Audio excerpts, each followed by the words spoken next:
A very beautiful day to you. Welcome to another segment of Newspaper Review on First Next News.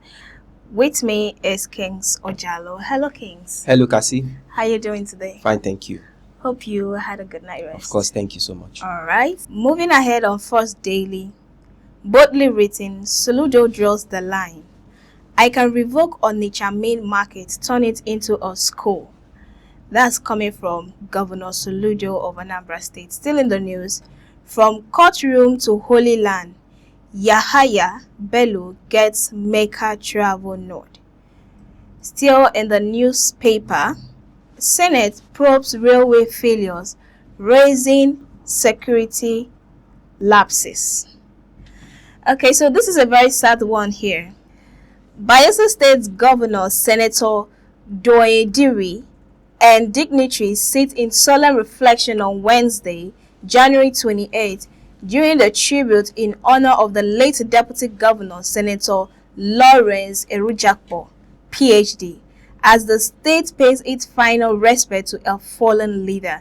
You know, that's a very, very sad one. Remember sometime last year, the governor passed away and he's about to be buried. For me, I think this sudden downfall of the late deputy governor, you know, is a sad one for the people of Bayelsa. Very sad one. You remember when he started as one of the state minister in terms of road infrastructure and thereabouts before he was elected as a deputy governor with the present governor of Bayelsa State. You know, his works has really made impact in that state. Exactly. So I hope so far so good Bayelsa will be able to get someone who really has a genuine heart. You know, it's really a sad one because we remember him refusing to defect to the APC when he was being pressured to do so. Yeah, you know, that shows indeed he's someone of dignity and also knows, how will I put it now, someone who also knows, you know, his whereabouts. You know, there are those who really, stand by what, really brought them into power. And there are also those who, look aside. But he is someone who has stand for the truth and also stood by his mandate, which those are the kind of people Nigeria really wants, even at this present situation. Yeah, all right. So we'll pray and hope that his soul found rest in the bosom of the Almighty. So moving away from that particular newspaper to the Daily Sun, boldly written, 2027 poll, Ndume wants Tinubu APC. Still in the same newspaper, Senate stalls consideration of Electoral Act Amendment Bill over lawmakers' concern. You find that on page 8 of that newspaper. Still in the newspaper, excitement at W Motors unveils Jetto G700 with unprecedented warranty package. You find that on page 8 of that newspaper. Still on the newspaper, Wike Health's health team promises more FCT hospital upgrades. That is on page 26 of that newspaper.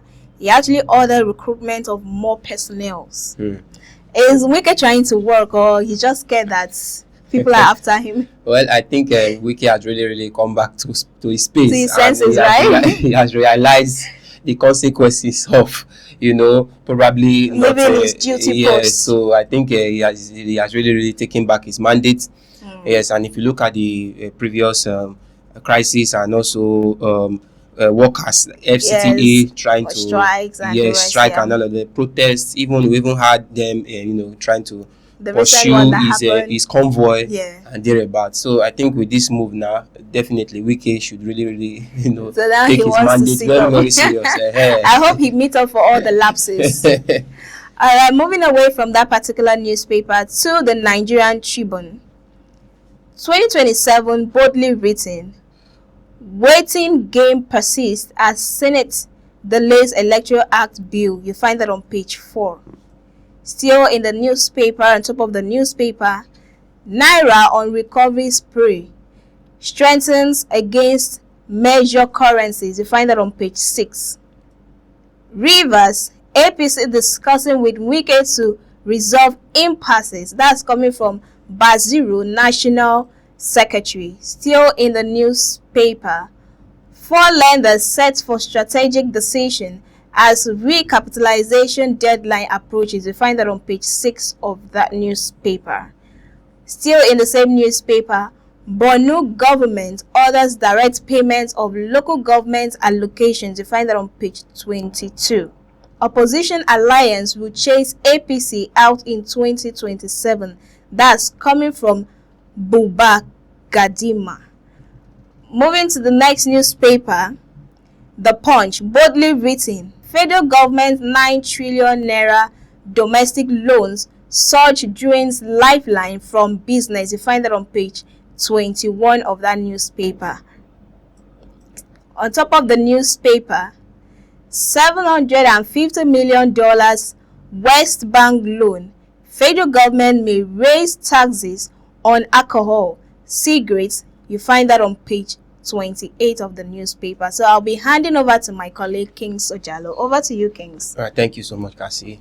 So we'll be going straight to the Guardian newspaper. On the Guardian newspaper, boldly written, we have how varsities must produce research without solutions to societal ills. Now, still on that newspaper platform, we have on the right side, Amoteku denies accidental discharge at Owo training ground. Find that at page 29 of that newspaper platform. We also have NCC remove 450 illegal signal posters, reassigns Spectrum.